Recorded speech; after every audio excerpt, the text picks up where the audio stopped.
إدريس نوح صالح إبراهيم لوط إسماعيل إسحاق يعقوب يوسف أيوب شعيب موسى هارون ذو الكفل داود سليمان إلياس اليسع يونس زكريا يحيى عيسى والآخر الختم الأنبياء.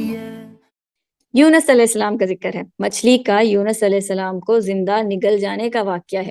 یونس علیہ السلام اللہ کے نبی تھے اور ان کی قوم نافرمان تھی۔ کئی سالوں تک یونس علیہ السلام انہیں سمجھاتے رہے لیکن لوگ نہیں مانے۔ یونس علیہ السلام لوگوں سے ناراض ہو گئے اور غصے سے انہیں عذاب کی بد دعا دے کر وہاں سے نکل آئے اور اللہ کا حکم انتظار ہی نہیں کیا۔ یعنی یونس علیہ السلام نے ویٹ نہیں کیا کہ اللہ کا حکم آئے اور وہ نکلیں، انہوں نے وہاں سے نکلنا مناسب سمجھا، لوگوں کو چھوڑ کر وہ اللہ کا حکم آئے بغیر ہی وہاں سے نکل گئے۔ یونس علیہ السلام سفر کرتے ہوئے راستے میں ایک کشتی میں ایک بوٹ میں بیٹھ گئے جس میں اور بھی کافی سارے لوگ موجود تھے اور کشتی میں سامان بھی کافی تھا۔ جب وہ کشتی سمندر کے مڈل یعنی درمیان میں آئی تو ایک طوفان آ گیا، کشتی ہلنے لگی۔ تو کشتی کا وزن ویٹ کم کرنے کے لیے لوگوں نے سوچا کہ کسی ایک آدمی کو پانی میں جانا پڑے گا تاکہ باقی تمام لوگ بچ سکیں۔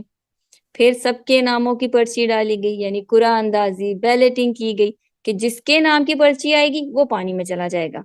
پرچی پر یونس علیہ السلام کا نام آ گیا اور یونس علیہ السلام کو پانی میں جانا پڑا تاکہ باقی لوگوں کی جان بچ سکے اور کشتی ہلکی ہو جائے۔ جیسے یونس علیہ السلام پانی میں گئے تو اللہ نے ایک مچھلی کو حکم دیا، ایک بڑی سی مچھلی کو حکم دیا، اس نے یونس کو زندہ سلامت نگل لیا۔ یونس علیہ السلام مچھلی کے پیٹ میں چلے گئے۔ آج کل آپ دیکھتے ہوں گے بڑی بڑی مچھلیاں ہوتی ہیں نا، کوئی بڑی ویل ہوگی وہ بھی۔ یونس علیہ السلام مچھلی کے پیٹ میں اللہ سے معافی مانگنے لگے، توبہ استغفار کرنے لگے۔ معافی کس چیز کی؟ کہ اللہ کے حکم آنے سے پہلے وہ قوم کو چھوڑ کر کیوں آگے۔ اور یونس علیہ السلام نے دعا کی، لا الہ الا انت سبحانک انی کنت من الظالمین، یا اللہ مجھے معاف کر دے، مجھ سے غلطی ہوگی۔ اور پھر اللہ تعالیٰ نے یونس کی دعا سن لی، انہیں معاف کر دیا۔ اللہ کہتا ہے کہ یونس اگر توبہ نہ کرتے تو ہمیشہ مچھلی کے پیٹ میں ہی رہتے۔ اور یونس نے کہاں سے دعا کی تھی؟ سمندر کے اندر، ڈیپ گہرا سمندر، مچھلی کے پیٹ کے اندر سے یونس نے دعا کی اور اللہ نے سن لی۔ پیارے بچوں، اللہ ہر جگہ ہر ایک کی دعا سنتا ہے، چاہے کوئی کہیں بھی چلا جائے اللہ اسے دیکھ رہا ہے، اللہ اسے سن رہا ہے۔ پھر اللہ نے مچھلی کو حکم دیا، اس نے یونس کو سمندر کے کنارے اپنے منہ سے باہر نکال دیا۔ اور یونس جب نکلے تو بہت کمزور تھے کیونکہ وہ کئی دن تک مچھلی کے پیٹ میں زندہ رہے تھے۔ پھر اللہ نے یونس علیہ السلام کو ٹھیک کر دیا، ان کے کھانے پینے کا سامان پہنچا دیا۔ یونس علیہ السلام کو ایک اور قوم کی طرف نبی بنا کر بھیجا۔ یہ اللہ کا معجزہ تھا کہ اس نے یونس علیہ السلام کو مچھلی کے پیٹ میں اتنے دن زندہ رکھا۔ پیارے بچوں، آپ نے دیکھا کہ یونس نے مچھلی کے پیٹ میں کیا دعا کی؟ معافی مانگی، اپنی غلطیوں پر شرمندہ ہوئے اور توبہ کی۔